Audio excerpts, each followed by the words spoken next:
sort de la bouche de Dieu. Ça veut dire qu'il y a une vie dans la parole de Dieu. Alléluia.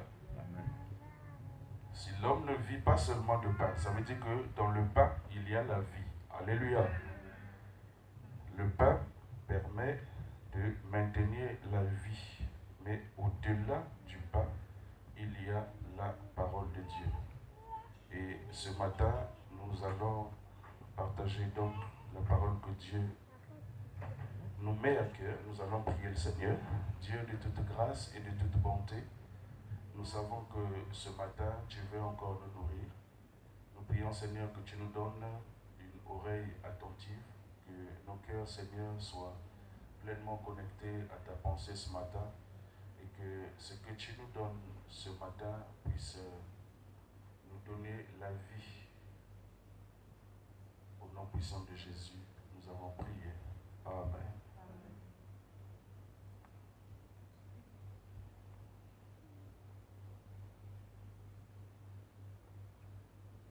Alors, ce matin, je vais parler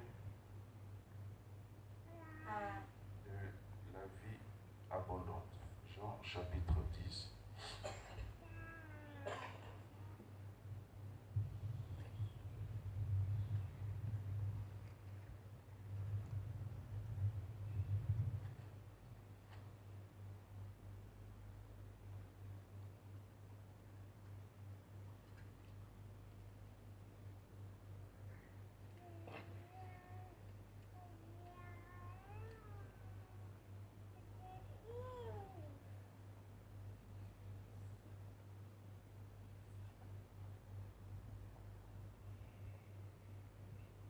Est-ce que vous connaissez tous Jésus ici?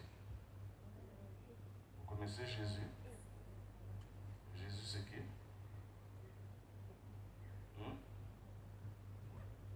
C'est qui? Le Fils de Dieu. Et vous savez que Jésus était sur terre, n'est-ce pas? Et vous savez pourquoi il était venu sur la terre? Pour nous sauver. Oui. Pour nous racheter du péché. Oui. Quoi encore? Nous donner la vie éternelle. Oui. Comment? Oui. Être notre avocat auprès de Dieu. Oui.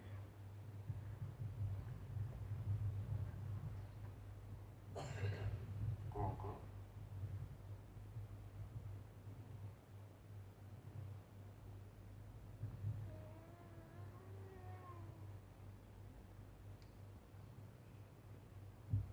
Jean chapitre 10, nous allons écouter Jésus lui-même nous dire ce pourquoi il est venu sur la terre. Alléluia. Jean chapitre 10, le verset 10.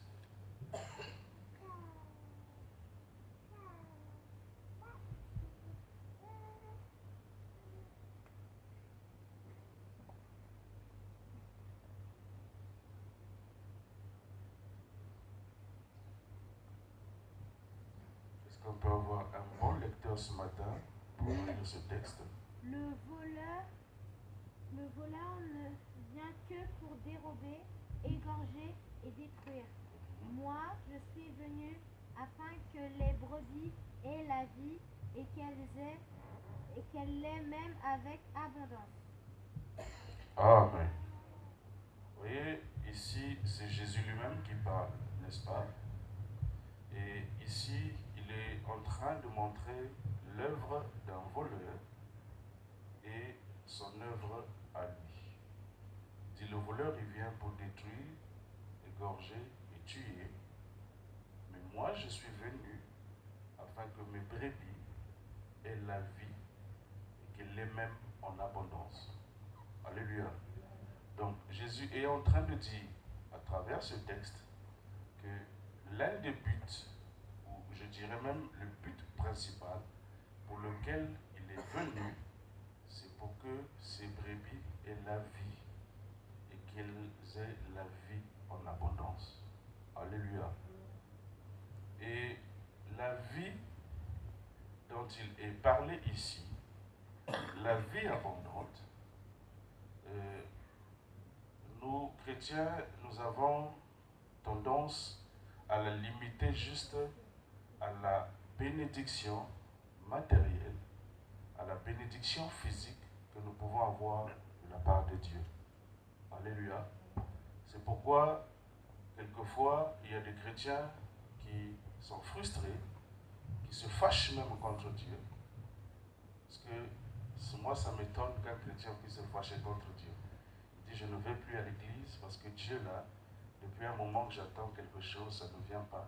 Et donc, je ne vais plus à l'église. Tant qu'il n'a pas répondu, en tout cas, je n'irai plus. C'est un peu comme dire que Dieu est contre nous. Alléluia. Dieu ne nous aime pas. Alléluia.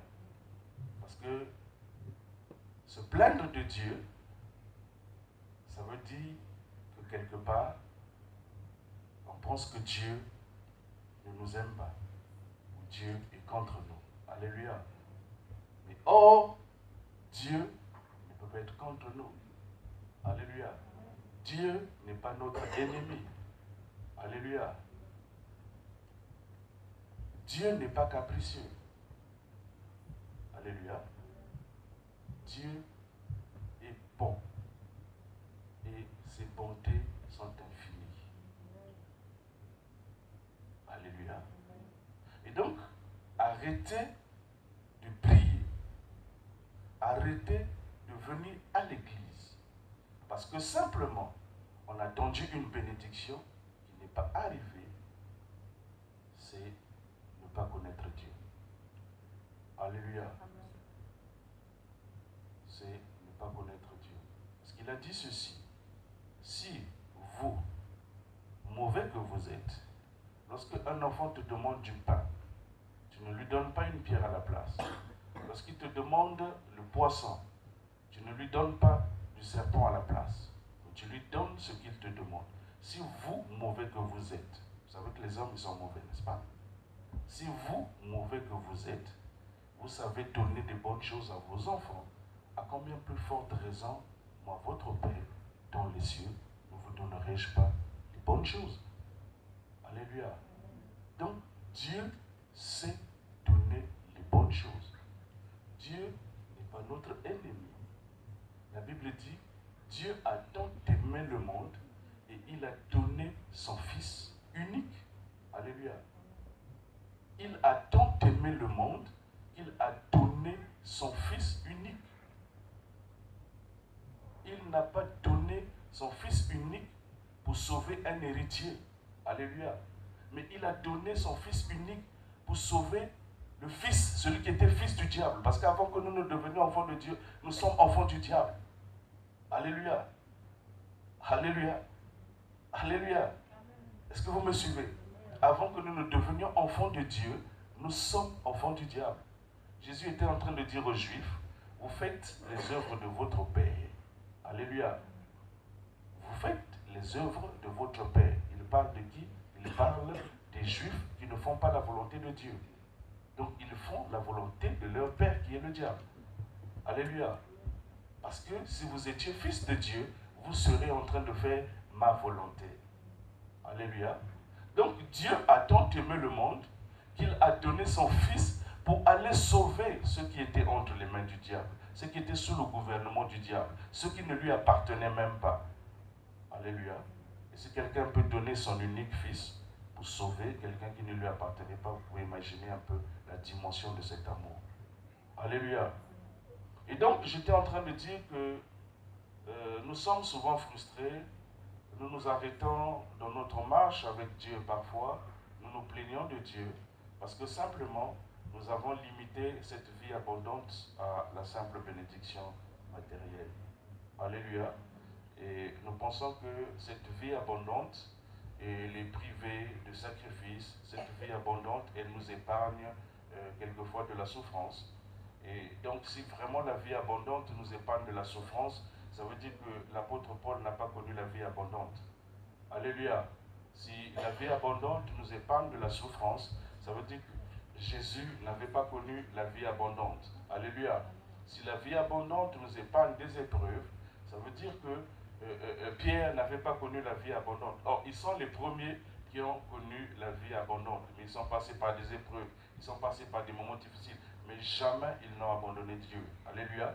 Jamais ils n'ont abandonné Jésus. Et Jésus à la fin leur dit, vous êtes ceux qui avez persévéré avec moi dans mes épreuves. C'est pourquoi vous serez assis sur des trônes, comme moi, je me suis assis sur le trône de mon Père. Vous serez assis sur des trônes parce que vous avez persévéré avec moi dans mes épreuves. Alléluia. Nous aimons persévérer avec Dieu seulement dans la bénédiction, mais nous avons du mal à persévérer avec lui dans les épreuves. Alléluia. La vie chrétienne, c'est une vie et de bénédiction et une vie d'épreuve. Alléluia. Alléluia. Donc, la vie abondante, c'est plus que le matériel que Dieu nous donne. C'est la vie de Dieu manifeste dans un corps humain. Parce que Jésus dit, je suis venu afin que mes brebis aient la vie. Il est en train de parler du Zoé. La vie de Dieu. Alléluia.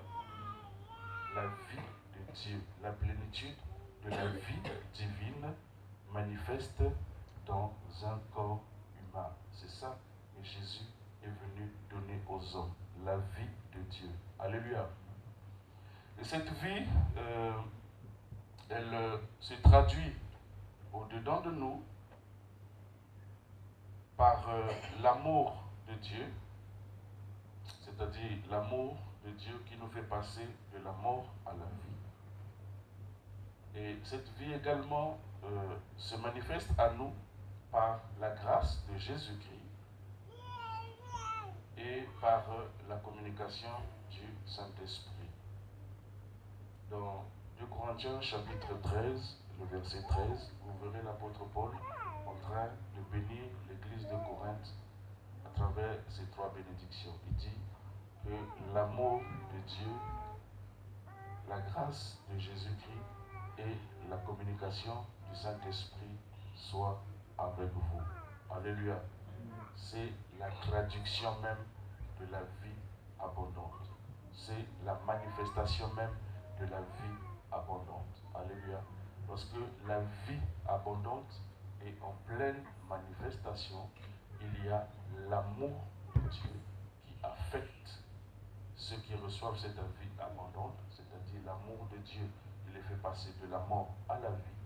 Lorsque la vie abondante est manifeste, il y a dans la vie de ceux qui reçoivent cette vie abondante la grâce de Jésus-Christ manifeste.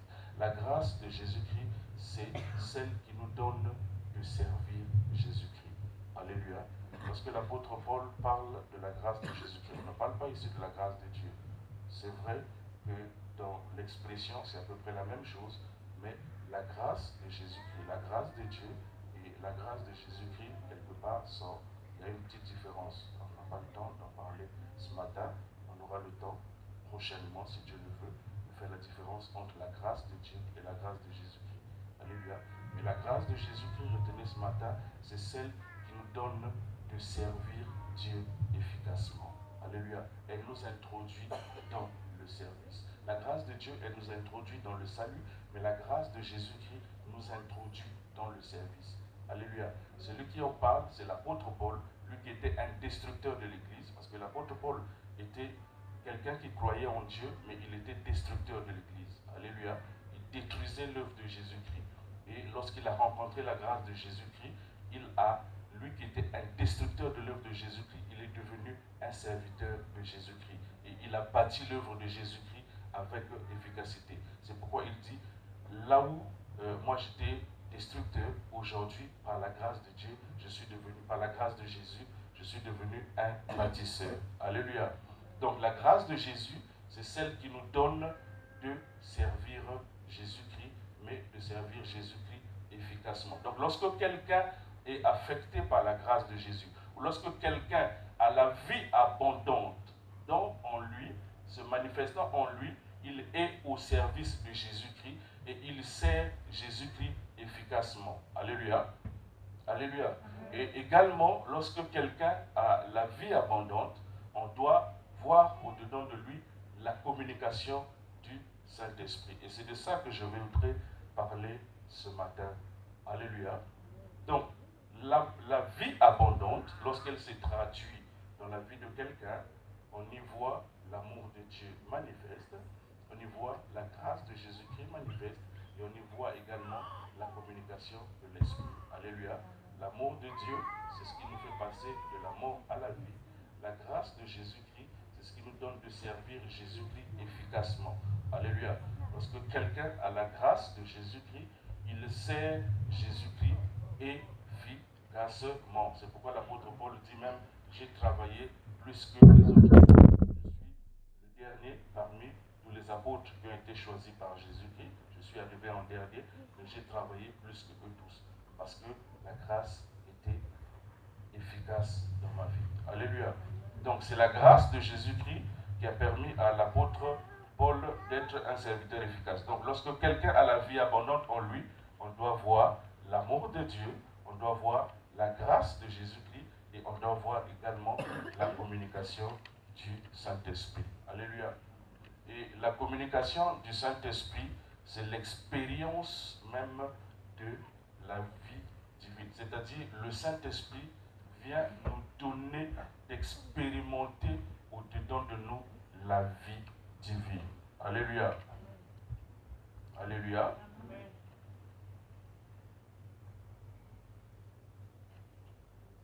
Donc ce matin, je t'ai en train de dire, la manifestation de la vie abondante, c'est l'amour de Dieu, c'est la grâce de Jésus-Christ et la communication du Saint-Esprit. Lorsque ces trois choses sont en train de se manifester dans la vie de quelqu'un, assurément, il est en train de marcher dans une vie abondante. Alléluia. Et donc, dans 2 Corinthiens chapitre 13, l'apôtre Paul donc, est en train de prier. Et on peut lire ce texte, si vous voulez bien.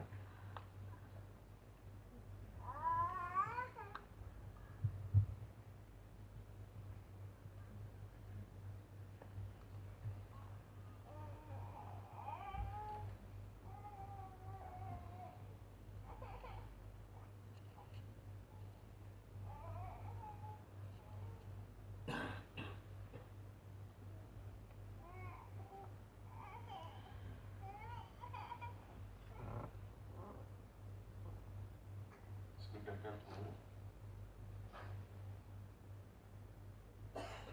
Que la grâce du Seigneur Jésus-Christ, l'amour de Dieu et la communication du Saint-Esprit soient avec vous. Amen. Amen. Donc l'apôtre Paul était en train de relâcher cette bénédiction à l'église de Corinthe. Il voulait que la grâce de Jésus-Christ soit manifeste dans cette église, c'est-à-dire que cette église puisse servir Jésus-Christ efficacement. Alléluia. Il voulait que l'amour de Dieu soit manifeste dans cette église, c'est-à-dire que cette église vive exactement ce que Dieu voudrait qu'elle vive. Et il voulait également que la communication du Saint-Esprit soit avec cette église, c'est-à-dire qu'il y ait une communion étroite avec le Saint-Esprit qui relâcherait au-dedans de la vie divine. Alléluia. C'est pourquoi j'ai posé la question au début pour savoir est-ce que nous savons exactement pourquoi Jésus-Christ est venu sur la terre. Alléluia. Souvent, nous nous limitons à l'œuvre du salut. Et lorsque nous voyons l'œuvre du salut, nous voyons simplement être sauvés du péché. Alléluia. Et c'est pourquoi il y a des chrétiens qui sont sauvés, mais qui ne sont pas allés au-delà de ce que Dieu voulait faire avec eux. Alléluia. Il y a des gens qui ont rencontré Jésus. Il y a des gens qui ont marché avec Jésus. Il y a des gens qui ont bénéficié des grâces de Jésus-Christ. Ils ont mangé les pains multipliés. Ils étaient aveugles, ils ont recouvert la vue. Ils étaient paralytiques, ils ont commencé à marcher. Mais leur histoire s'est arrêtée dans les évangiles. Ils n'ont pas traversé les actes. Alléluia. Pourquoi? Parce que simplement, ils ont expérimenté l'œuvre du salut seulement. Mais ils ne sont pas allés dans la profondeur de cette œuvre du salut, où la vie de Dieu est manifeste à travers eux. Alléluia. Mais ceux qui ont suivi Jésus, pour que la vie de Dieu soit manifeste à travers eux, ils ne se sont pas arrêtés avec Jésus dans les évangiles, ils ont traversé les actes des apôtres et ils nous ont laissé des épîtres. Alléluia. il y a des gens qui ont mangé le pain et leur histoire s'est arrêtée dans les évangiles. Et donc, plusieurs ont expérimenté le salut, plusieurs sont venus à Jésus et ils se sont limités simplement au salut où nous sommes sauvés du péché, où nous avons bénéficié d'une guérison, nous avons bénéficié d'une bénédiction que nous attendions et ça s'est arrêté là. Alléluia. Si vraiment Jésus-Christ était venu simplement pour nous guérir, pour nous donner une position sociale, je pense qu'il n'aurait pas eu besoin d'aller à la croix. Alléluia. Parce qu'il le faisait déjà même avant d'aller à la croix. Lazare était mort, il a ramené Lazare à la vie, il n'avait pas eu besoin d'aller à la croix. Alléluia. Bartimée était aveugle, il a donné à Bartimée de revoir, il n'était pas allé à la croix. Alléluia. Il y avait 5000 personnes, plus de 5000 même, qui étaient affamés, il leur a donné tous à manger, il n'a pas eu besoin d'aller à la croix. Alléluia. Donc si vraiment il était venu que pour ça, il n'aurait pas eu besoin d'aller à la croix. Mais s'il est allé donner sa vie à la croix, ça veut dire qu'il y avait plus à nous donner après cette œuvre de la croix.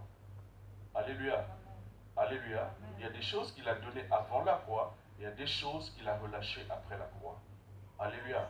Et donc s'il est allé à la croix, ça veut dire qu'il y avait plus que la multiplication de pain à nous donner après à la croix. Et c'est pourquoi il est dit, je suis venu afin que mes brebis aient la vie. Alléluia. Qu'ils aient la vie. Il y a la vie de Dieu que Jésus-Christ est venu donner à tous ceux qui croiraient en lui. Alléluia. Et le Saint-Esprit, dans cette œuvre de communication, ce qu'il fait dans l'Église, ce qu'il fait dans le chrétien, c'est d'aider le chrétien à avoir cette vie manifeste au-dedans de lui. Alléluia. Alléluia. Nous allons lire dans Jean chapitre 14.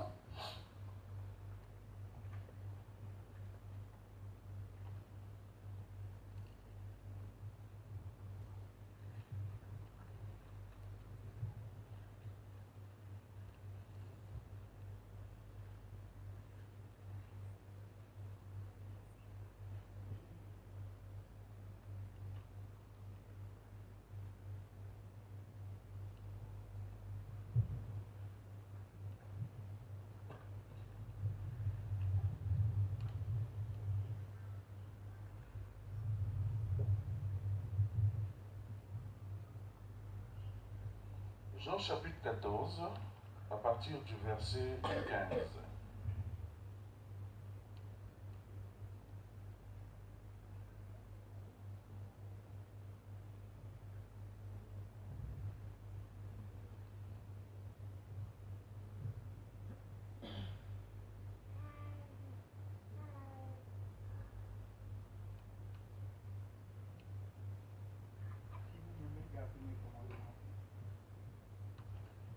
Oui, jusqu'au verset 19. Et moi je prierai le Père, et il vous donnera un autre consolateur, afin qu'il demeure éternellement avec vous. L'esprit de l'Église que le monde ne peut recevoir, avec il ne le voit point, et ne le connaît point. Mais vous, vous le connaissez, car il demeure avec vous, et il sera en vous. Il ne vous laissera point, il ne vous laissera pas orphelin. Je viendrai, je ne vous laisserai pas orphelin, je viendrai à vous. Encore un peu de temps, et le monde ne me verra plus, mais vous me verrez, car je vous verrai aussi. Amen. Amen. Jésus dit, je ne vous laisserai pas orphelin. Alléluia. Comment se comporte un orphelin? Ou quelle est la vie d'un orphelin? Comment il se comporte, un orphelin? Oui. Quoi encore? Quelle est son expérience? Oui. Triste, il a toujours? Oui. Quoi encore? Quant à son avenir, est-ce qu'il est confiant? Hein? Est-ce qu'il a suffisamment de moyens pour subvenir à ses besoins? Il est plein d'inquiétude, n'est-ce pas? Il est toujours triste, n'est-ce pas? Il pleure toujours, n'est-ce pas? Pourquoi? Parce qu'il n'a pas un père, un parent pour le prendre en charge. Alléluia. Alléluia. Parce que lorsqu'on parle d'orphelin ici, c'est un enfant qui est démuni, hein, qui n'a pas de parents pour soutenir sa vie. Alléluia. Donc il est démuni. Et Jésus est en train de dire à ses disciples. Donc vous voyez un peu ces disciples-là, ils avaient tout abandonné pour Jésus. Et donc Jésus était devenu comme leur père. Vous comprenez? C'est lui qui pourvoyait à tous les besoins des disciples. Alléluia. C'est lui qui assurait leur quotidien et c'est lui qui garantissait leur avenir. C'est pourquoi le jour où il est mort, il y a des disciples qui sont allés à Emmaüs. Et lorsque Jésus les rencontre sur la voie d'Emmaüs, vous les entendez dire, nous avons cru en un homme, nous l'avons suivi, nous avons mis tout notre espoir en lui, mais il est mort et ça fait 3 jours. Il nous a dit qu'il devait revenir à la vie, mais ça fait 3 jours. On l'attend, on ne le voit pas. Nous avons mis toute notre confiance en lui. Alléluia, il nous a abandonnés. Donc ils étaient un peu comme abattus, ils étaient un peu comme découragés d'avoir suivi quelqu'un, mais qui les a abandonnés. Alléluia. Ça veut dire que toute leur vie, vraiment, ils l'avaient placé en cet homme. Alléluia. Et donc, voilà que Jésus est en train de s'entretenir avec eux et il leur dit, moi, je m'en vais, mais je ne vous laisserai pas orphelins. Alléluia. Ça veut dire que vous serez épargnés des soucis, vous serez épargnés des larmes, vous serez épargnés de la tristesse et tout ce que vous avez cité ici. Alléluia. Parce que vous ne serez pas orphelins. Alléluia. Mais dans l'église, n'avez-vous jamais vu des gens tristes? N'avez-vous jamais vu des gens qui pleurent, qui se soucient de leur avenir? Hein? Mais pourquoi? Pourquoi pleurent-ils alors? Pourquoi se soucient-ils de leur avenir? Ça veut dire qu'ils sont orphelins. Alléluia. Pourquoi ont-ils des soucis? Pourquoi pleurent-ils? Pourquoi sont-ils désespérés? Ils sont donc orphelins. Mais or, Jésus dit, je ne vous laisserai pas orphelins. Je vous enverrai un autre consolateur, c'est-à-dire quelqu'un d'autre semblable à moi-même. Alléluia. Quelqu'un de la même nature que moi. Quelqu'un avec les mêmes capacités que lorsque je suis présent ou lorsque j'étais présent. Il viendra faire la même chose que moi j'étais en train de faire pendant que j'étais présent au milieu de vous.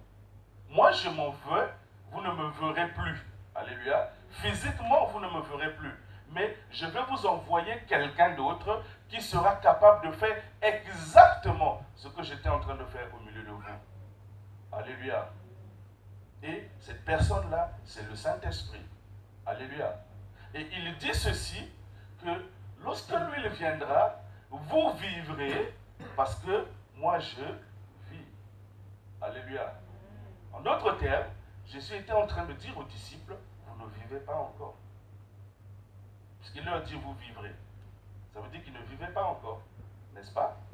Donc, en d'autres termes, il était en train de leur dire que lui, lorsqu'il viendra, il viendra vous donner une qualité de vie semblable à la mienne, au point où vous ne vous sentirez jamais orphelin, jamais abandonné. Alléluia. Est-ce que vous me comprenez? Il vous donnera une qualité de vie. C'est ça le Zoé. C'est ça la vie que Jésus-Christ est venu donner. C'est une qualité de vie. C'est la vie de Dieu même qu'il est venu donner dans l'homme.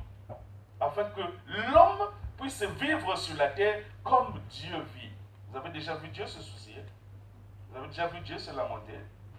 Alléluia. Vous avez déjà vu Dieu être découragé? Alléluia. Alléluia. Nous péchons et il nous pardonne. Nous péchons et il nous pardonne. Nous péchons et il nous pardonne. Nous péchons. Vous l'avez déjà vu se décourager? Dire aujourd'hui je ne te pardonne pas. Alléluia. Alléluia. Il t'envoie dans une mission, tu ne fais pas. Il t'envoie dans une mission, tu ne fais pas. Tu reviens au Seigneur, demain j'irai. Vous l'avez déjà vu se fâcher, ou se décourager, ou retirer l'esprit qu'il a mis sur toi. Alléluia. Pourquoi? Parce qu'il a confiance en lui. Il a confiance en ses capacités. Il sait qu'il est Dieu, maître des temps et des circonstances. Alléluia. Il sait qu'il peut changer les temps, il sait qu'il peut changer les circonstances. Alléluia. C'est ça la vie de Dieu. Et c'est ça que Jésus-Christ est venu nous donner. Alléluia. Donc, lorsque l'Esprit est en train de communiquer avec le chrétien, lorsque nous avons la communication avec le Saint-Esprit, la première des choses que l'Esprit nous donne, c'est la vie. La première des choses que l'Esprit rend manifeste à travers nous, c'est la vie de Dieu. Alléluia. Si nous sommes dans une relation étroite avec le Saint-Esprit, si nous sommes en communion avec le Saint-Esprit, la première des choses qu'il rend manifeste à travers nous, c'est la vie de Dieu. Alléluia.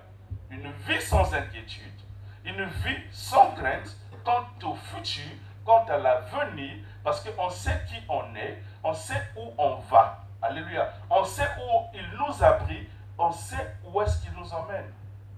Alléluia. Essayez-vous d'imaginer Jésus-Christ dans la barque. Je ne sais pas si vous faites vraiment attention quand vous lisez ce texte.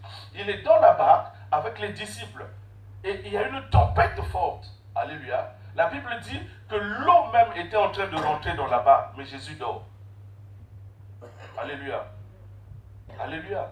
D'autres diraient que c'est un fou, c'est un malade, c'est un insensé. Et c'est même ce que les disciples ont dit. Jésus, est-ce que tu te rends compte que nous sommes en train de mourir là? Alléluia. Mais Jésus ne voyait-il pas la tempête? Ne savait-il pas qu'il pleuvait? Ne savait-il pas que l'eau était en train de rentrer dans la barque? Alléluia. Mais pourquoi Jésus n'a pas paniqué?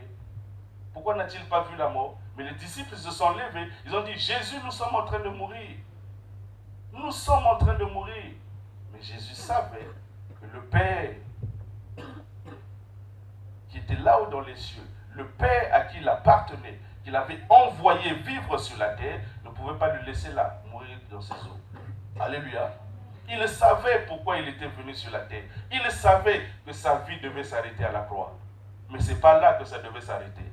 Alléluia. Si la mort devait le rencontrer, c'est à la croix, mais ce n'est pas dans les eaux. Alléluia. Et il dormait, il était tranquille, en train de dire, si le Père a permis qu'en ce moment il pleuve, c'est que c'est bon pour moi. Je n'ai pas à m'inquiéter, je n'ai pas à me lamenter, je n'ai pas à trembler. Si Dieu qui est dans les cieux, maître des temps et des circonstances, qui sait que je suis là dans le fleuve, il a permis qu'il y ait la tempête, c'est que cette tempête est bonne. Alléluia. Alléluia. Il ne s'est pas plaint. Il ne s'est pas lamenté, mais il a fait confiance à Dieu. Alléluia. Voilà donc, tu peux éteindre. Hein? Voilà donc la vie de Dieu en manifestation. Lorsque la vie de Dieu est manifeste au-dedans de nous, il y a une certaine confiance vis-à-vis de Dieu. Alléluia. Il y a des maladies que je trouve anormales. Même d'abord, la maladie, pour moi, elle est anormale au milieu chrétien. Alléluia. Parce que nous avons la vie de Dieu en nous. Et la vie de Dieu, elle nous donne de dominer sur toutes choses sur la terre. Alléluia. Alléluia. Toute maladie est anormale. Dieu même est en train de dire à Israël, vous me servirez, je bénirai votre pain, je bénirai votre eau et j'éloignerai, je tiendrai distant la maladie du milieu de vous. J'éloignerai. Ça veut dire que la part d'Israël, ce n'était pas la maladie. Alléluia. Et Dieu n'a jamais envoyé la maladie à quelqu'un. Vous me parlerez de Job. Job, ce n'est pas Dieu qui a envoyé la maladie. C'est Satan qui a dit, permets que je le touche. Alléluia. Permets que je le touche. Dieu ne peut pas t'éprouver par la maladie. Pourquoi? Pourquoi il va t'éprouver par la maladie? Quelque chose qui n'est pas de lui, il ne t'éprouve pas par ça. Il a éprouvé Israël dans le désert. Alléluia. Mais Israël était dans le désert, personne n'est tombé malade. Alléluia. Alléluia. Donc, Dieu ne peut pas t'envoyer ce qui ne vient pas de lui. Alléluia. Est-ce que vous me comprenez? Il ne peut pas t'envoyer ce qui ne vient pas de lui. Nous avons été faits, rachetés en Jésus-Christ pour que nous ayons une vie en bonne santé. Mais le problème, c'est que nous ne croyons pas à la parole de Dieu. Nous ne croyons pas en Dieu. Alléluia. Ce qu'on se dit, c'est quoi? C'est que nous sommes sur terre. Nous sommes faits de chair. Jésus aussi était sur la terre. Il était fait aussi de chair. J'entendais quelqu'un me dire une fois, reviens sur la terre, tu es trop spirituel, reviens sur la terre. Je dis, non, moi je suis spirituel. Je suis un esprit qui habite dans un corps. Alléluia. Je ne suis pas le corps, mais je suis un esprit qui habite dans un corps. Donc il faut que je sois spirituel. Je crois en la parole de mon Père. Même si elle n'est pas mon expérience encore aujourd'hui, mais je crois que ce que Dieu a dit est vrai. Et un jour, ça deviendra mon expérience. Si je reste connecté, si je reste attaché, ça deviendra mon expérience. Alléluia. Il a dit, lis cette parole, mon fils, lis la parole de Dieu, lis la parole de Dieu. C'est la santé pour ton corps. Si tu veux avoir la bonne santé, attache-toi à la parole de Dieu. Lis la parole de Dieu, crois en la parole de Dieu et tu seras en bonne santé. Alléluia. Alléluia. Il y a des maladies psychosomatiques. Vous connaissez les maladies psychosomatiques? Ça vient de quoi? De l'âme, n'est-ce pas? N'est-ce pas? Les émotions, n'est-ce pas? Les soucis. C'est pas ça? Les soucis, excès de stress, excès d'inquiétude. Alléluia. Les insomnies. Et puis paf, ça entraîne la tension, l'estomac. Alléluia. Et on voit ça au milieu chrétien. Mais c'est pas normal. Alléluia. C'est pas normal. Comment on peut voir se manifester au milieu de nous des maladies qui viennent par des soucis? S'il y a les soucis, ça veut dire qu'il n'y a pas de joie. Alléluia. Or, les fruits de l'esprit, c'est quoi?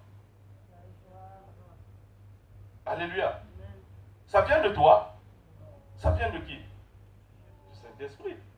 Alléluia. Donc, s'il y a la communication avec l'esprit, il doit se manifester ses fruits. La joie, la paix. Jésus a dit, je vous donne la paix, non pas comme le monde donne. Si je dois avoir la paix seulement quand il n'y a pas d'armes qui crépitent, ça veut dire que je n'ai pas cette paix de Jésus.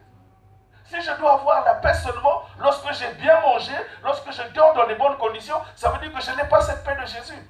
Il dit, je vous la donne, non pas comme le monde la donne. Si le monde vous donne la paix lorsqu'il n'y a pas d'armes qui crépitent, si le monde vous donne la paix lorsque vous avez mangé, si le monde vous donne la paix lorsque vous avez de l'argent, tout ce qu'il faut, mais moi je vous donne la paix, non pas comme le monde donne. C'est-à-dire, même lorsque tu n'as pas mangé, il y a la paix. Même lorsqu'il y a des bruits d'armes, il y a la paix. Alléluia. Alléluia. Parce que ne vous inquiétez pas, les bruits d'armes, il y en aura toujours jusqu'au retour de Jésus. Nation contre nation s'élèveront. Alléluia. C'est ce qu'il a dit. On ne peut pas arrêter ça. Les gens qui m'ont dit, prions, prions pour le Congo pour qu'il n'y ait pas de guerre. J'ai dit, si ça doit arriver, ça va arriver. C'est ce qu'il a dit. Nation contre nation s'élèveront.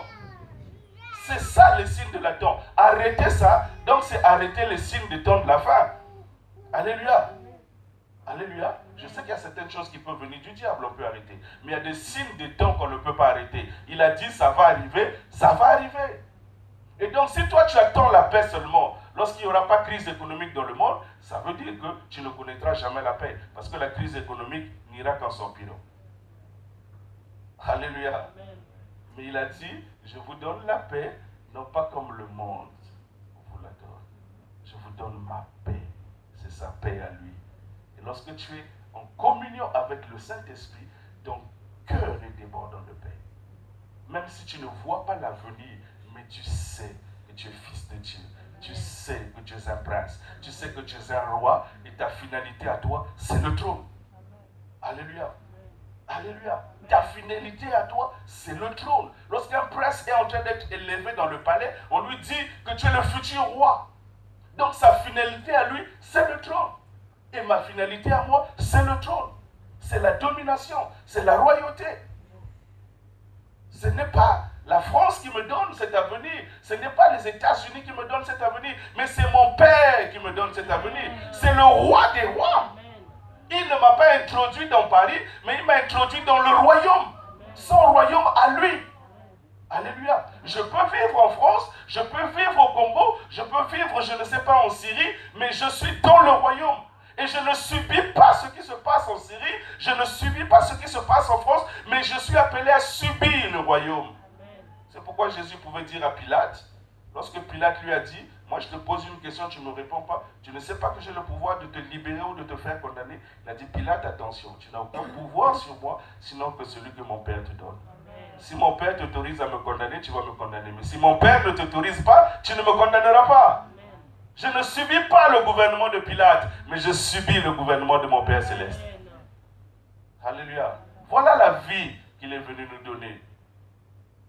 Nous marchons dans la paix, nous marchons dans la joie, nous marchons dans les hauteurs. Alléluia. Et si nous recherchons cette vie, elle sera manifeste au-dedans de nous. Mais si nous ne la recherchons pas, elle ne sera pas manifeste. Alléluia. C'est comme j'étais en train de dire, une fois pendant que j'étais en train de manger à table avec mon fils, mais il remarquait que lorsque moi je mangeais, ben, j'avais un couteau et une fourchette. Il était encore gamin. Alléluia. Mais lui, on ne lui autorisait pas d'avoir un couteau et une fourchette parce qu'il n'avait pas encore les capacités. Alléluia. Mais qu'est-ce qu'il faisait? Mais en me voyant manger avec le couteau et la fourchette, ben lui aussi il veut ça. Et il commence à pleurer. Alléluia. Pourquoi il pleure quand on lui donne un couteau et une fourchette? Mais simplement parce que, quelque part, il est en train de réaliser, mais moi je suis sorti de lui, je suis humain comme lui, je suis assis sur la chaise comme lui, je suis devant une table comme lui. Mais comment lui, mon père, il utilise une fourchette et un couteau, et moi, son fils, il veut que j'utilise mes mains pour manger? C'est anormal. J'ai des yeux comme lui, j'ai des mains comme lui. Je suis sorti de lui. Donc, ce qu'il fait, moi aussi je suis capable de le faire. C'est pour ça qu'il pleure. Alléluia. Il veut lui aussi être comme le Père. Lorsqu'il voit papa marcher, lui aussi il veut marcher. Il tente de se relever. Il tente encore de se lever parce qu'il voit comment les autres sont en train de marcher. S'il vivait dans un monde où les autres marchaient à quatre pattes, c'est sûr qu'il ne serait pas tenté à se lever. Alléluia. Mais pourquoi il tente de se lever? C'est parce que ceux qui l'environnent marchent avec deux pieds, debout. Et lui aussi, il veut marcher comme ça. Et c'est ça de même lorsque nous sommes enfants de Dieu.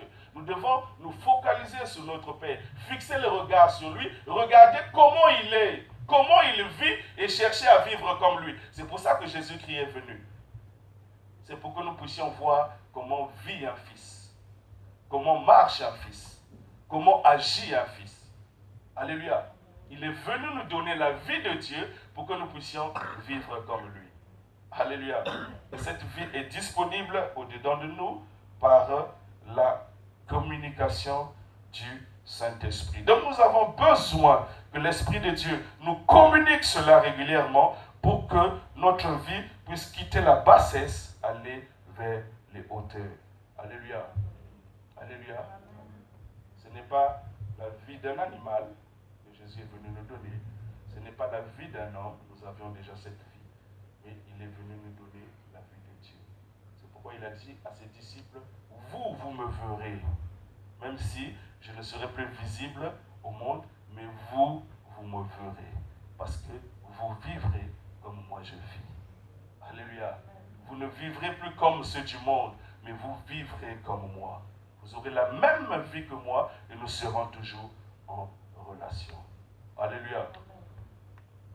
Et la deuxième des choses que nous expérimentons lorsque nous sommes dans cette relation avec l'Esprit et qu'il est en train de nous communiquer cette vie abondante, il nous communique l'amour de Dieu. Alléluia. Romains chapitre 5 nous dit que l'amour de Dieu nous est communiqué par le Saint-Esprit. Alléluia. Jean chapitre 14, versets 22 à 23.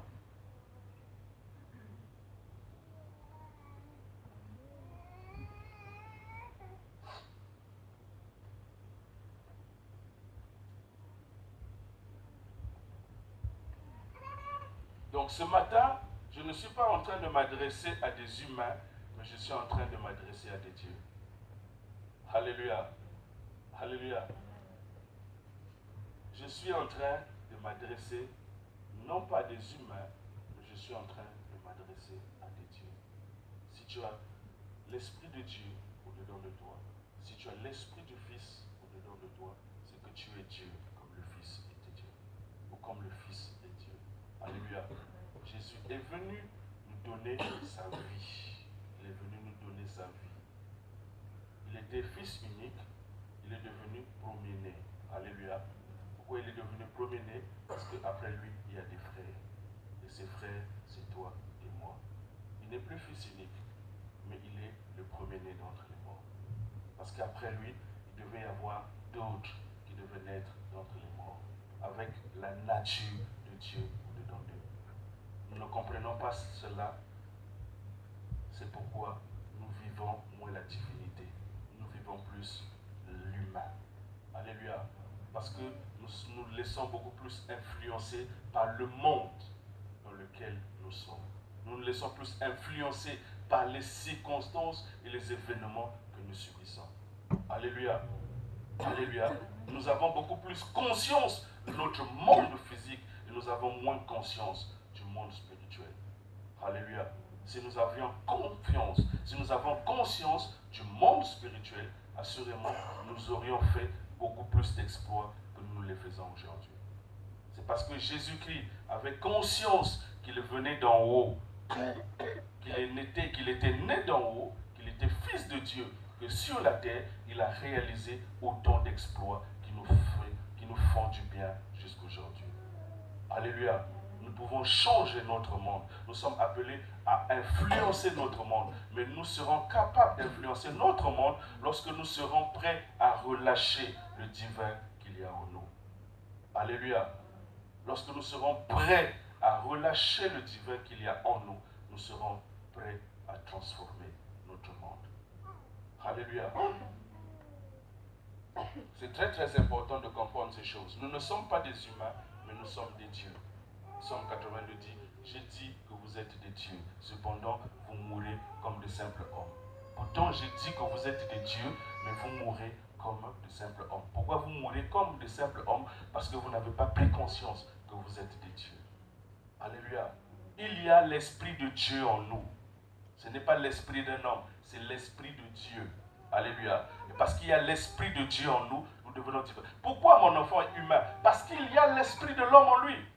Alléluia. C'est une sémence humaine qu'il y a en lui. Et moi, je suis enfant de Dieu parce qu'il y a une sémence divine qu'il y a en moi. Alléluia. Ce n'est pas un texte simple comme ça qu'on dit qu'on est enfant de Dieu. Non, il y a la véritable vie de Dieu en nous. Alléluia. Une vie de Dieu en nous. Une vie qui opère les miracles. Une vie qui apporte le changement. Qui apporte de l'impact dans son environnement. Une vie qui apporte le repos aux autres.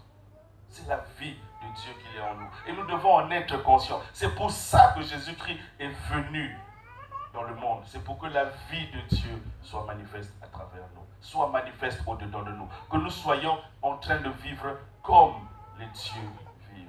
Alléluia.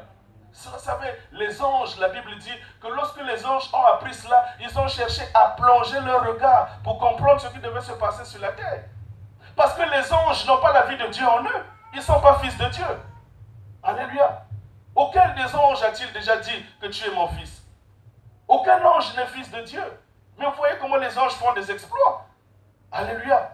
Vous voyez comment les anges, quelquefois toi tu as besoin du secours des anges. Alléluia. Pour nous aider à marcher, à réussir, à faire des exploits. Mais eux, ils ne sont pas fils de Dieu. Il n'y a aucun texte biblique qui vous dit qu'ils sont fils de Dieu. Ils n'ont pas l'esprit de Dieu en eux. Mais Dieu a pris son esprit, il a mis en nous. Lisez Hébreux 1. Auquel des anges a-t-il dit tu es mon fils aujourd'hui? Aucun. Mais il a pris son esprit, il l'a mis en nous. Alléluia. Alléluia. Et les anges ont vu ça, ils ont dit mais comment ça? Comment Dieu va-t-il s'incarner dans l'homme? Comment Dieu va-t-il habiter dans l'homme? Ça nous dépasse. Ça nous dépasse. Un homme fait de chair, un homme pécheur, et Dieu va habiter en lui. Et l'homme devient fils de Dieu. Ça nous dépasse. Alléluia. Alléluia. Nous serons assis sur des trônes. Vous avez déjà vu des anges être assis sur des trônes? Hein? Mais dans le royaume de notre Père, nous serons assis sur des trônes. Jésus a dit, celui qui vaincra, il sera assis sur mon trône à moi. C'est quel trône? Ce n'est pas son trône de royauté. Il y a un ange qui est roi. Alléluia. Est-ce qu'il y a un ange qui est prince? Non. Mais nous serons assis sur le trône de Jésus-Christ. Parce que nous sommes des fils. Alléluia. Mais ça ne commence pas dans les cieux, ça commence ici sur la terre. Ça doit nous révolutionner. Alléluia. Ça doit nous révolutionner. Nous devons rechercher à ce que cette vie... C'est pourquoi Paul était en train de dire, si vous êtes sauvés, recherchez les choses d'en haut, là où Christ est assis à la droite du Père. Nous recherchons beaucoup plus les choses de la terre. Alléluia. Recherchons beaucoup plus les choses de la terre. Mais Dieu veut que nous recherchions les choses d'en haut. Si nous recherchons les choses d'en haut, les choses de la terre nous accompagneront. Alléluia. Ce sont les païens qui s'en inquiètent. Donc celui qui s'inquiète, il ne se marie pas. Celui qui s'inquiète, les enfants n'arrivent pas, c'est un païen. Alléluia. Parce qu'il a dit, ne vous inquiétez pas de ces choses. Ce sont les païens qui s'en inquiètent. Donc si tu es à l'église, tu continues à t'inquiéter du mariage qui n'arrive pas ou des enfants qui n'arrivent pas, tu es un païen. Alléluia. Et comment peux-tu faire les exploits dans ce monde si tu es un païen? C'est pas possible. Amen. Amen. L'Esprit de Dieu relâche l'amour de Dieu au-dedans de nous. Jean 14, verset 22. Pourquoi nous avons besoin que l'amour de Dieu soit relâché au-dedans de nous? Jean chapitre 14, verset 22. On va aller un peu vite. 22 à 23.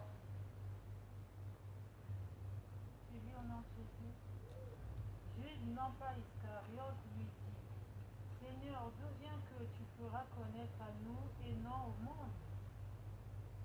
D'où vient que tu te feras connaître à nous et non au monde? Oui. Jésus lui répondit, si quelqu'un y gardera ma parole et mon Père l'aimera, nous viendrons à lui et nous ferons toute notre demeure chez lui. Alléluia. Qu'est-ce qui fait que le Père et le Fils viennent faire leur demeure chez lui? Hein? Hein? Garder la parole. Et qu'est-ce qui fait qu'il garde la parole? Si vous m'aimez, alléluia, si vous m'aimez, gardez. Donc, celui qui garde la parole est celui qui aime. Alléluia. Et donc, pourquoi l'Esprit de Dieu vient déverser l'amour dans notre cœur, l'amour de Dieu? C'est pour que nous gardions la parole de Dieu. Alléluia. Donc, nous avons besoin de la communication du Saint-Esprit pour que nous soyons capables de garder la parole de Dieu. Alléluia. L'homme naturel ne peut pas vivre les choses de Dieu. Alléluia. Pour vivre les choses de Dieu, il faut être spirituel. Alléluia. Paul nous dit ça dans Corinthiens. Alléluia. Il ne comprend pas les choses de Dieu, l'homme animal. L'homme naturel ne peut pas comprendre les choses de Dieu. Pour comprendre les choses de Dieu, il faut être spirituel. C'est pourquoi l'Esprit de Dieu intervient. Parce que c'est lui qui nous conduit dans le monde spirituel. C'est lui qui nous aide à marcher dans le monde spirituel. C'est pourquoi nous avons besoin qu'il nous communique certaines choses qui nous permettent de marcher dans le spirituel. Donc, l'amour de Dieu est relâché par l'Esprit de Dieu pour que nous puissions garder la parole. Et si nous gardons la parole, Dieu et son Fils habitent au-dedans de nous. Alléluia. Ils font leur quartier général chez nous. Essaie d'imaginer que toi tu deviennes le quartier général où habite Macron. Alléluia. Essaie d'imaginer ce qui va se passer chez toi. Donc ta maison, aujourd'hui, Macron décide de venir habiter chez toi. Tu t'imagines comment ça va changer? Alléluia. Alléluia. Quel est le lieu le mieux sécurisé en France ici? Hein? Pourquoi? Alléluia. Pourquoi c'est mieux sécurisé? Parce qu'il y a une haute autorité qui est là-bas. Alléluia. Celui qui gouverne ce pays y habite. Et on le protège. Alléluia. Dès que tu t'approches là-bas avec des mauvaises intentions, tu es vite saisi. Alléluia. Celui qui s'approche même de l'Élysée, il doit se poser la question de savoir, est-ce que je vais réussir? Je veux faire un coup, mais est-ce que je vais réussir? Est-ce que cette tentative va aboutir? Alléluia. Donc, il réfléchit de façon à ce que le jour où il va commettre son acte, qu'il n'échoue pas. Parce qu'il sait que c'est le lieu le mieux sécurisé. Alléluia. Donc il ne faut pas faire d'erreur, sinon tu es pris. Alléluia. Et tu es jugé, et tu es condamné. Et peut-être on te tue. Donc, pendant que je veux faire mon truc, il faut que je réussisse. Il réfléchit. Alléluia. Il réfléchit. Et c'est Dieu qui est plus que Macron décide de venir habiter en toi. Alléluia. Tu essaies d'imaginer le nombre d'anges qu'il y a autour de toi? Est-ce que tu essaies d'imaginer comment les démons doivent réfléchir avant de s'approcher de ton corps? Comment la maladie devrait réfléchir avant de s'approcher de toi? La maladie se pose la question, est-ce que si j'arrive, je vais réussir? Parce que je n'ai pas le droit d'échouer. Si j'échoue, je vais être frappé. Parce qu'il y a une sécurité. Alléluia. C'est parce qu'on ne se connaît pas. Alléluia. On ne se connaît pas. Alléluia. La Bible dit que mon corps est le temple. Laissez un peu le temple. Mon corps est la maison du Saint-Esprit. Ça veut dire que l'autorité qui contrôle et les cieux et la terre habite au-dedans de moi. Un jour, j'ai le palu qui m'a menacé. J'ai voulu m'agenouiller pour prier. Dieu m'a dit, arrête ça. Connais-toi et tu ne trembleras plus. Je me suis levé, je suis allé faire mon séminaire. Jusqu'à la fin de mon séminaire, le palu est parti. Amen. Je n'ai pas prié. Alléluia. Essaye de ce gosse-là, lève-toi petit. Mets-toi debout. Pendant que je suis en train de marcher, lui il arrive et me dit, il vient m'attraper. Toi, je vais te taper. Toi, je vais te taper. Je vais paniquer? Je vais trembler? Non. Pourquoi? Hein? Je vais même rigoler. Je dis, toi, si je t'attrape là, je continue mon chemin. Alléluia. Parce qu'il n'a pas la valeur pour me menacer. Alléluia. Il n'a pas la valeur pour inquiéter ma vie. Alléluia. Mais si je rencontre Mike Tyson et me dit, toi, je vais te taper, je vais trembler. Alléluia. Est-ce que vous comprenez? Mais oh, lorsque tu as Jésus, il n'y a aucun Mike Tyson pour te faire trembler. Parce que celui qui est en toi est plus grand que celui qui est dans le monde. Il m'a dit, pourquoi tu veux prier pour le palu? Pourquoi? Il n'a même pas la valeur que moi je te donne aujourd'hui. Alléluia. Continue ton chemin. Je me suis levé, je suis allé prêcher. J'ai fini le séminaire, le palu aussi est parti. Sans que je prie, sans que je prenne un comprimé. Alléluia. Parce que la vie qu'il y a en moi, c'est une vie qui me donne de dominer sur tout ce qui est extérieur. Celui qui est en moi, il fait en sorte qu'autour de moi, qu'il y ait une sécurité qui fait en sorte qu'on ne m'atteigne pas n'importe comment. Alléluia. Je dors, je me réveille, je n'ai pas peur de mon lendemain. Parce que je sais qui je suis. Parce que je sais qui vit en moi. Si vous m'aimez et que vous gardez ma parole, moi et mon Père, nous viendrons habiter là. Jude lui demande, mais pourquoi tu ne le fais pas avec le monde? Mais parce que le monde ne m'aime pas et ne garde pas ma parole. Ça veut dire qu'il y a des expériences que le monde ne pourra jamais faire. Et pourquoi toi tu envies le mondain? Alléluia, au lieu que ce soit le contraire. Pourquoi tu envies le mondain? Alléluia. Pourquoi tu envies le mondain? Lui, il n'a pas la haute autorité qui vit en lui. Donc, il y a des choses qu'il ne pourra jamais expérimenter dans ce monde que toi seul es appelé à expérimenter. Je lui dis, pourquoi seulement à nous? Oui, à vous, parce que vous aimez ma parole et vous la gardez. Donc, il y a des choses que Dieu ne peut pas donner à tout le monde. Alléluia. Nous sommes différents du monde, bien-aimés. Nous ne sommes pas des humains. Alléluia. Nous habitons dans un corps humain, mais nous ne sommes pas des humains. C'est pourquoi ce corps va rester et nous irons au ciel, mais pas avec ce corps. Alléluia. Mais le divin ne se manifestera pas au ciel. Ça commence ici. Alléluia.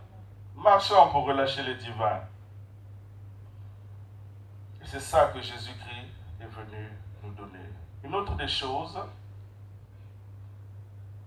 lorsque la communication de l'Esprit est avec nous, c'est qu'il nous révèle les choses cachées qui sont en Dieu. Les choses cachées qui nous concernent, qui sont en Dieu. L'Esprit de Dieu, lorsqu'il nous communique, lorsqu'il communique avec nous, lorsqu'il nous sommes en communion avec l'Esprit de Dieu, lorsqu'il est en train de relâcher la vie abondante, ben ce qu'il fait, c'est que les choses cachées qui sont en Dieu, qui concernent notre vie, nous sont révélées. 1 Corinthiens chapitre 9, 1 Corinthiens chapitre 2, versets 9 à 12.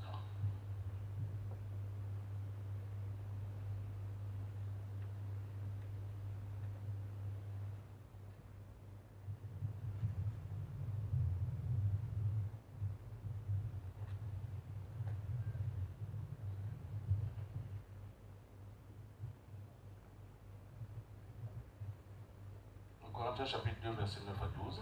Est-ce qu'on peut lire rapidement? Mais comme il est écrit, ce sont des choses que l'œil n'a point vues, que l'oreille n'a point entendues, et qui ne sont point montées au cœur de l'homme. Des choses que Dieu a préparées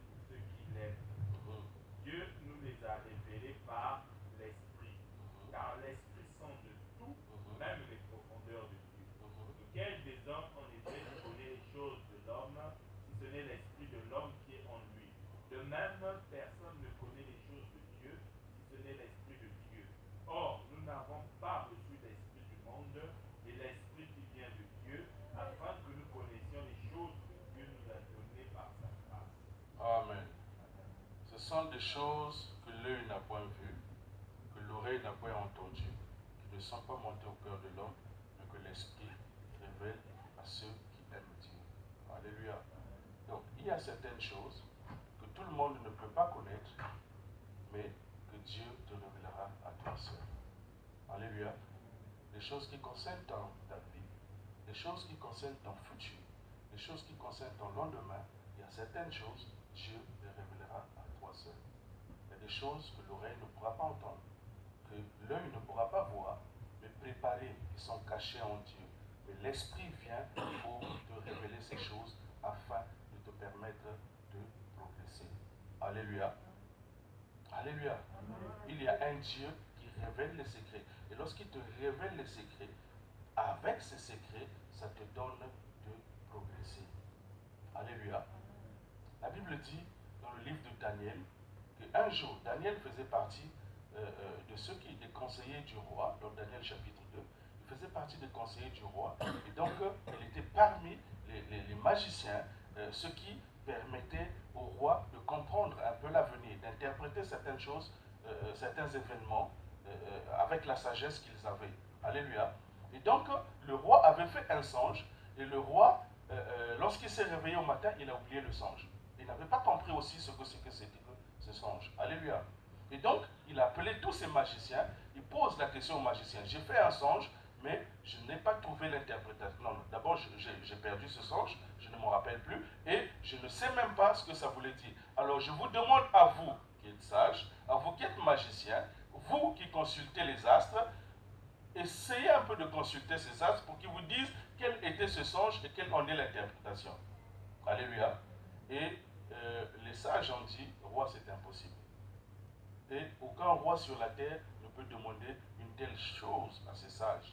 Parce que nous ne pouvons, au moins si tu nous avais donné le songe, on pouvait l'interpréter. Mais tu ne nous donnes pas le songe et tu veux que nous on puisse découvrir le songe que tu as fait. Et en plus qu'on l'interprète. Il n'y a aucun roi sur la terre qui n'a demandé cela. C'est une chose impossible. Alléluia. Il n'y a que les dieux pour révéler ces choses. Or les dieux, c'est ce qui est dit dans Daniel, or les dieux n'habitent pas au milieu des hommes. Donc il y a certaines choses qu'il n'y a que les dieux qui peuvent les révéler. Eux, ils ont reconnu cela. Et ils disent, les dieux n'habitent pas au milieu des hommes. Mais Daniel a réussi à révéler cela. Ça veut dire que Daniel était un dieu. Alléluia. Alléluia. Et lorsque Daniel a réussi à révéler cela, la Bible dit que Daniel a été promu. Alléluia. Si Daniel n'avait pas découvert, il n'avait pas apporté la solution, il n'aurait pas connu la promotion. Alléluia. La promotion passait par là. Mais pour que cette promotion arrive, il fallait que Daniel soit connecté au conseil de Dieu. Alléluia. Il y a certaines choses qui te lèveront dans la vie, qui te donneront de la hauteur seulement lorsque tu seras connecté au divin. Alléluia. Est-ce que vous me comprenez? Et l'Esprit de Dieu est venu dans ta vie pour cela, pour te communiquer certaines choses qui sont cachées dans Dieu, mais qui sont utiles pour ta promotion, pour ton élévation, pour ta grandeur, pour ta domination. Alléluia. Alléluia. L'Esprit n'est pas seulement venu pour que nous puissions parler en langue, pour que nous ayons des associations à l'Église. Alléluia. Aujourd'hui, il y a eu la présence forte de Dieu. Non, ça ne s'arrête pas là. Il y a une vie. Une vie. Il nous communique des choses. Alléluia. Et lorsque le roi a entendu que personne ne pouvait interpréter, il a dit, je vais vous tuer tous. Je vais tous vous tuer. Lorsque Daniel a pris ça, il a dit, roi, donne-moi encore un délai. Je vais aller consulter Dieu.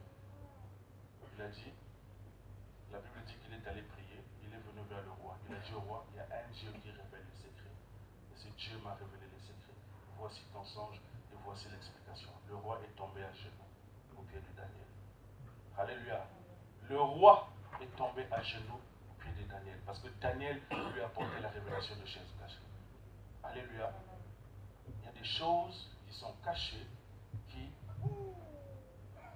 contribueront à ta promotion. Alléluia. Qui sont cachées, qui contribueront à ton élévation, qui contribueront à ta domination.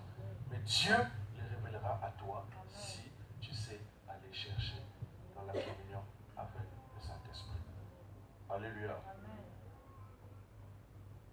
Et un autre roi est arrivé qui avait négligé Daniel. Il a eu aussi un même problème pendant qu'il était en train de prendre, de célébrer la fête avec toutes ces prostituées qu'il y avait dans le palais. La Bible dit qu'il y a un doigt qui est apparu dans la salle de fête et qui a écrit des choses. Il était incapable, personne n'était incapable d'interpréter ce qui était écrit. Et le roi s'est fâché. Et on a dit au roi, dans Daniel chapitre 1, on a dit au roi, il y a un homme dans ce pays qui a l'esprit de Dieu. Alléluia. Voilà la réputation de Daniel. Il avait l'esprit de Dieu. Ça veut dire que lorsque tu as l'esprit de Dieu, tu n'es pas n'importe qui. Alléluia. Tu n'es pas n'importe qui dans la société lorsque tu as l'esprit de Dieu. Parce que tu as la capacité d'aller prendre les choses qui sont cachées et de les emmener au milieu des humains. Les choses qui sont cachées chez Dieu, tu as la capacité. Alléluia. Alléluia. La quatrième des choses que l'Esprit fait, c'est qu'il nous conduit au service. Si quelqu'un a l'Esprit de Dieu, si quelqu'un est dans une communion étroite avec l'Esprit de Dieu, si quelqu'un a la vie abondante manifeste au-dedans de lui, il doit servir Dieu. Quelqu'un qui ne sert pas Dieu, c'est que la vie abondante n'est pas en train de se manifester en lui. Alléluia. Alléluia. Acte chapitre 10, verset 38.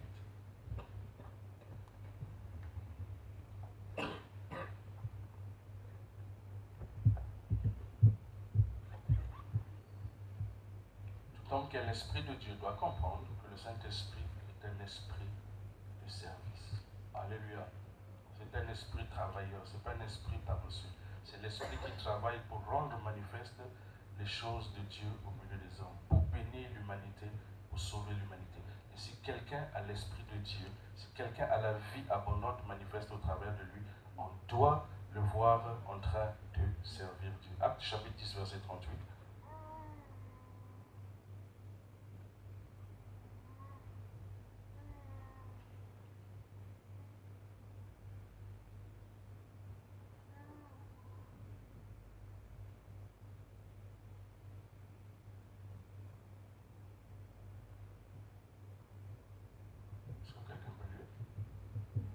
Dieu a moi le Saint-Esprit de force. C'est pas ça? Vous savez comment Dieu a moi le Saint-Esprit et de force de Nazareth qui allait de lieu en lieu, faisant du bien et guérissant. Lorsque Jésus a été oint, la Bible dit qu'il faisait quoi? Reprends mon frère. Non, vous savez comment Dieu a oint. Voilà. Vous savez comment Dieu a oint du Saint-Esprit et de force.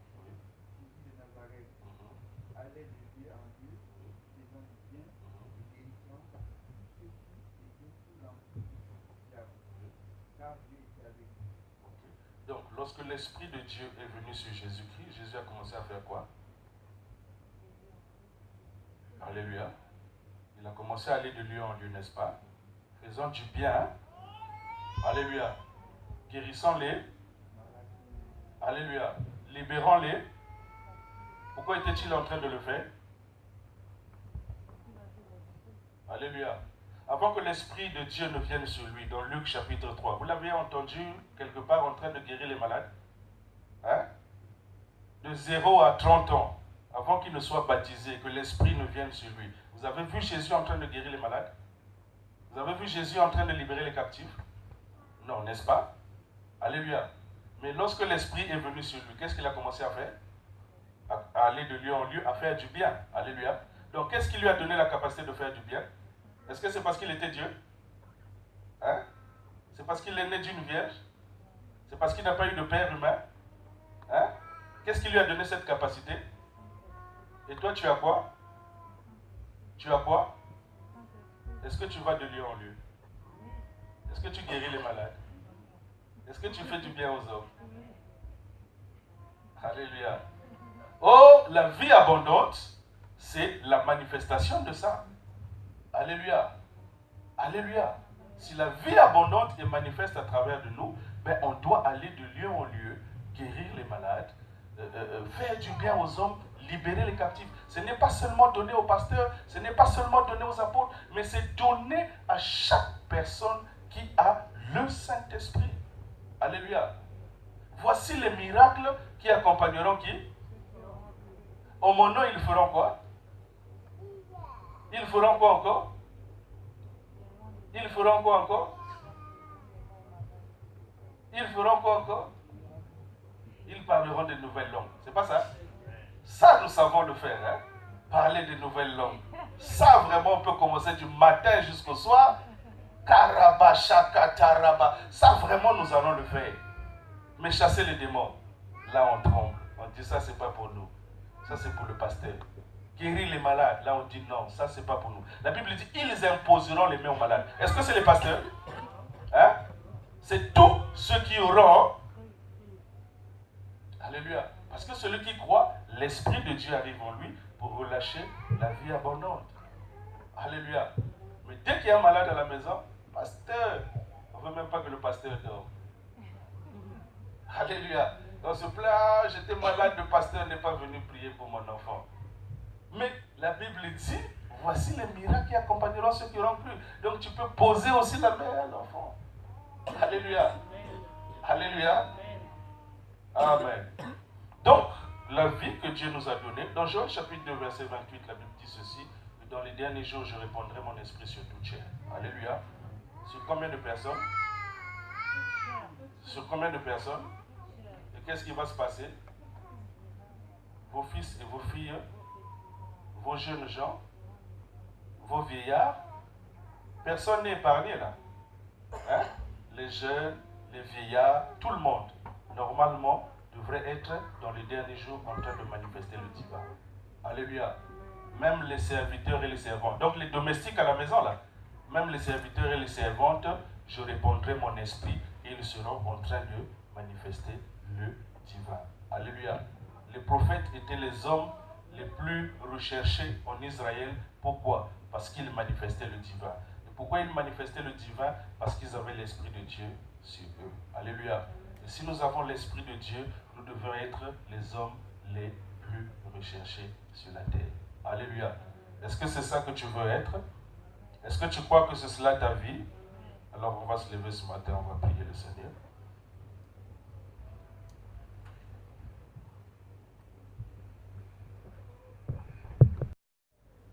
Il a dit à Abraham, Abraham, moi je te bénirai, mais je ferai de toi aussi une bénédiction.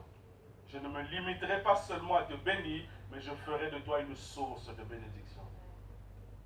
La vie que Dieu a mis en nous fait de nous une source de miracles. Non pas des gens qui jouissent de miracles, mais des gens qui produisent des miracles. Est-ce que tu peux lever les mains vers Dieu, dire merci à Dieu, parce qu'il a envoyé son Fils pour que cette vie divine soit ton expérience. Élève ta voix et commence à prier le Seigneur. Alléluia.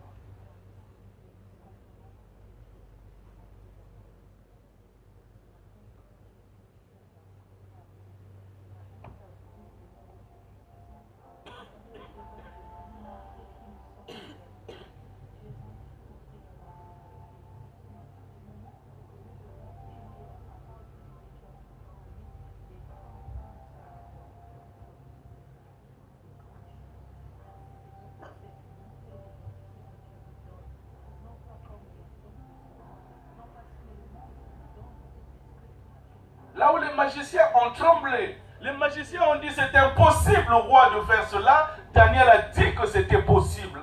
Parce que Daniel avait un esprit supérieur. Dieu est venu faire habiter son esprit en toi pour t'emmener à œuvrer comme Dieu est capable d'œuvrer.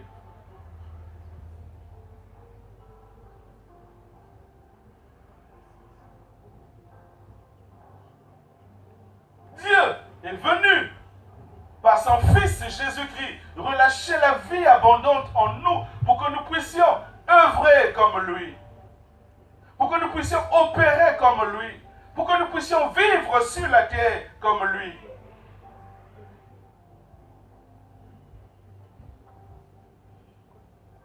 Une vie qui triomphe du mal, une vie qui triomphe des épreuves, une vie qui progresse et qui progresse toujours pour apporter le royaume des cieux à se répandre sur la terre.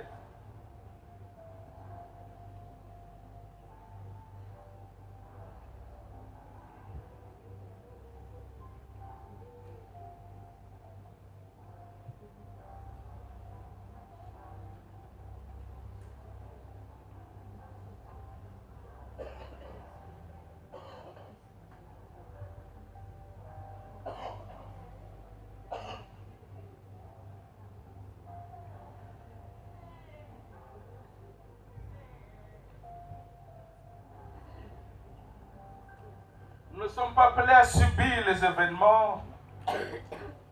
Et nous sommes appelés à faire les événements. Nous sommes appelés à progresser malgré les événements. Même si ces événements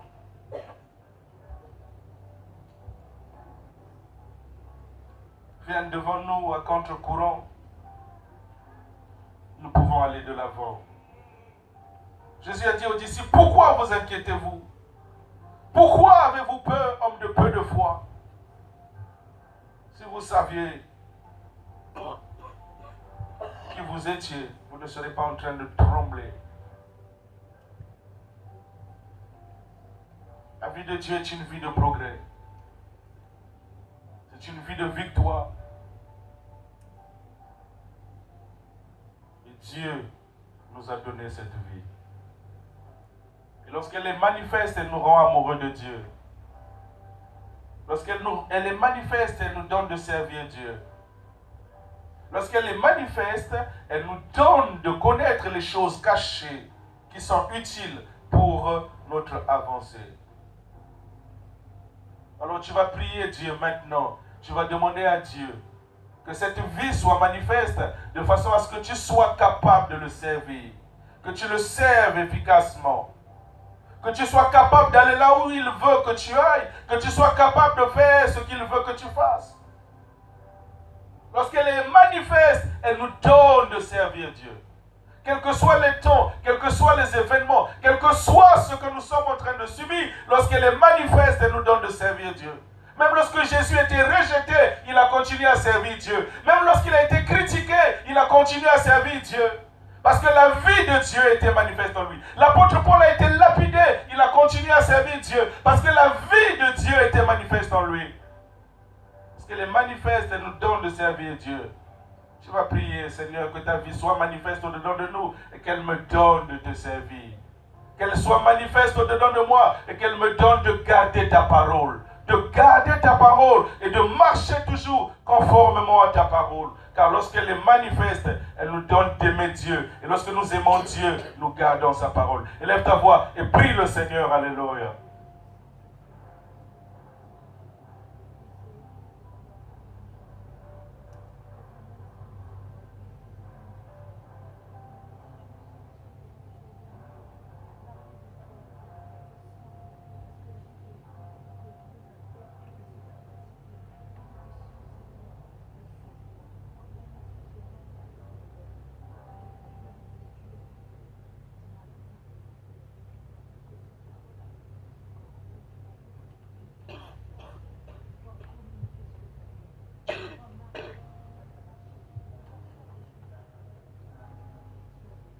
Parce que cette vie était manifeste en Jésus, il allait de lieu en lieu. Seigneur, aide-moi à aller de lieu en lieu. Aide-moi à être, Seigneur, cet instrument qui fera du bien à l'humanité. Qui fera du bien à ma société, Seigneur. Qui fera du bien dans mon environnement. Que cette vie soit pleinement relâchée au-dedans de nous, Seigneur.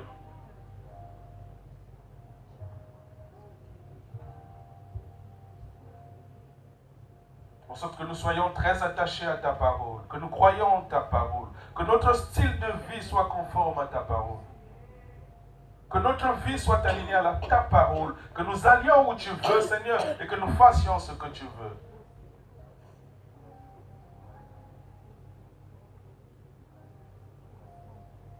Que cette vie soit manifeste au-dedans de nous, afin que tes œuvres nous accompagnent, Seigneur.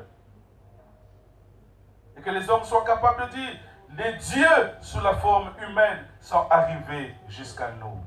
Comme il a été dit pour tes disciples qui avaient été envoyés par le Saint-Esprit pour servir. Seigneur, laisse que ta vie soit encore relâchée pleinement au-dedans de chacun ce matin. Que la puissance de ta vie soit encore manifeste, Seigneur. Cher Saint-Esprit, je te prie de relâcher encore, de communiquer encore, d'affecter encore ce peuple qui a entendu ta parole ce matin. Relâche la puissance de cette vie en chacun, Saint-Esprit.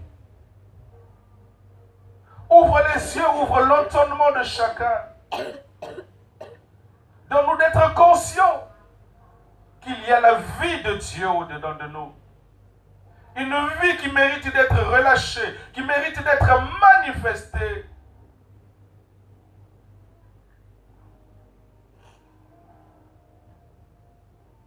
Car elle n'a rien à voir avec la chair et le sang.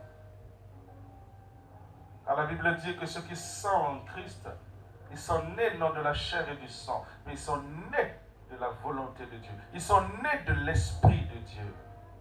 Nous sommes nés d'en haut, Seigneur. Nous sommes nés de toi et nous sommes appelés à manifester cette vie.